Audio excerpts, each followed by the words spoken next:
sagesse qui est complètement au-dessus. Complètement au-dessus du monde. Ça veut dire qu'Abraham incarne une connaissance qui n'a pas de prise sur la réalité. Le théoricien de Dieu, celui dont la connaissance est parfaite, mais impossible qu'elle s'incarne sur terre. Pourquoi? Parce que pour s'incarner sur terre, tu ne peux pas venir avec de bonnes paroles. Soyez gentils, soyez pas méchants. Aimez-vous les uns les autres. Faites les idiots et pas la guerre. C'est impossible ce langage-là, parce que ce monde ne connaît que le langage de la force. Impossible de conquérir ce monde uniquement avec de gentilles phrases. Mais Abraham, lui, est encore l'homme du chesed, l'homme de la bonté, l'homme de l'amour. Et toute sa compréhension de Dieu, elle est Abraham. Et donc, tout le problème, c'est comment faire que cette connaissance authentique de Dieu puisse descendre sur terre et s'incarner dans la réalité.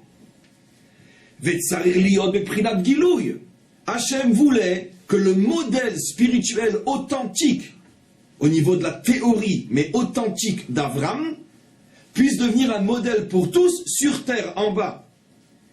Regardez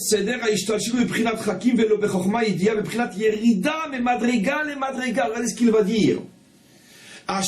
La construction d'Abraham signifie la descente d'Abraham. Je ne sais pas si vous vous rendez compte, ça c'est typiquement chassidique comme approche. C'est genre le contraire de ce que tout le monde dit.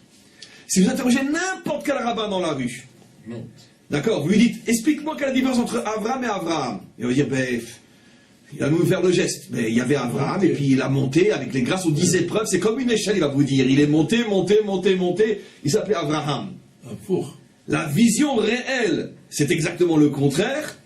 Abraham était trop haut par rapport à Abraham, parce qu'il avait une vérité théorique, et Hachem a voulu qu'il ait une vérité pratique.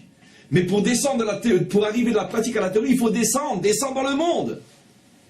Voilà. Et donc, tout le problème était, Yerida, mais Madriga, les Madriga, de le faire descendre de niveau en niveau, à Tsov et Tachlit, jusqu'au tout dernier niveau. Ça veut dire qu'il descend de plus en plus. Ça veut dire qu'il était à ce niveau-là, et il devient tzaddik au 7e niveau en bas. C'est-à-dire que la vision authentique, c'est exactement le contraire. C'est-à-dire que tous ceux qui continuent à manipuler le langage de l'ascension parlent en vérité le langage des religions, sauf de la nôtre. En vérité, chez nous, l'ascension réelle, c'est de descendre.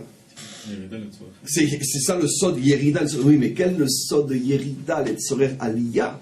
La vraie traduction, c'est que la Yerida, c'est ça la véritable Aliyah. Parce que dans la Yerida, dans le sens, pas de je me casse la figure, dans le sens que je me réalise sur terre. Dans le langage codé du Ari Kadosh, que les réceptacles n'arrivaient pas à contenir leur lumière. La lumière s'est échappée, elle ne voulait pas rester dans les réceptacles. Dit dans le contexte du cours d'aujourd'hui, c'est quoi la brisure? C'est quand l'enfer est pavé de bonnes intentions. Ça veut dire qu'au niveau de tes intentions et de tes idées, tout est parfait, mais ça n'a pas de prise sur la réalité.